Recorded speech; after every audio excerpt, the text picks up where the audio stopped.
आदरणीय मोदी साहेब, आमचे गृहमंत्री सन्मान्य अमित शहाजी, आमचे राष्ट्रीय अध्यक्ष सन्मान्य JP नड्डाजी, महाराष्ट्र राज्याचे मुख्यमंत्री सन्मान्य देवेंद्र फडणवीस साहेब, सन्मान्य राणे साहेब, सन्मान्य एकनाथ शिंदे साहेब, सन्मान्य अजित दादा, सन्मान्य आमचे रवी चव्हाणजी, सन्मान्य बावनकुळेजी, या सगळ्या जणांचं, माझ्या सगळ्या नेतृत्वाचं मनापासून मी आभार मानतो।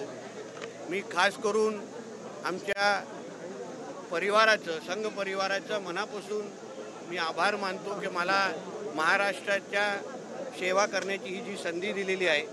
मी हिंदुत्ववादी विचाराचा कार्यकर्ता म्हणून महाराष्ट्र राज्यामध्ये हिंदुत्व अजून भक्कम करण्यासाठी मी माझ्या पदाचा जास्तीत जास्त उपयोग करीन, एवढा विश्वास मी महाराष्ट्रातल्या हिंदू समाजाला या निमित्ताने निश्चित पद्धतीने देईन।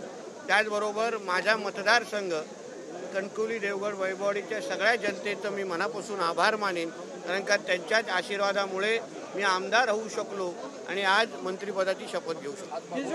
सर, आज तुम्ही हिंदुत्वाची भूमिका कायम आग्रहपणे मांडता। माझं रक्तच भगवा असल्यामुळे माझा कुर्ता पण आज भगवा आहे।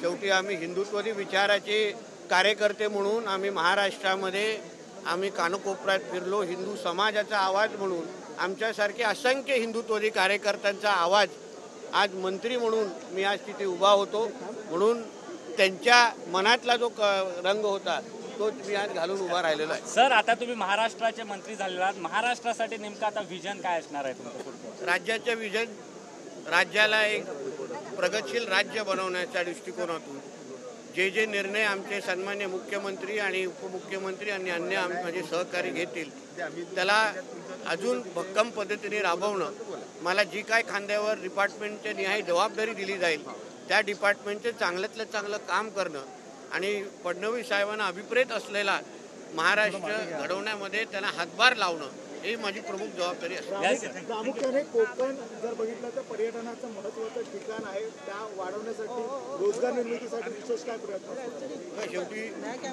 जी जबाबदारी आज खांद्यावर मिळालेली आहे ती मतदारसंघ आणि कोकणातल्या जनतेमुळेच आहे, कारण का कोकणातल्या जनतेने आम्हाला भरभरून प्रेम दिलं आणि जी काही मंत्रिपदाची जबाबदारीचे जे काही खातं भेटेल त्याच्यात जास्तीत जास्त उपयोग महाराष्ट्राच्या निश्चित पद्धतीने करेन, पण कोकणाला निश्चित पद्धतीने झुकतं माप देईल। Thank you sir, thank you. जय श्रीराम।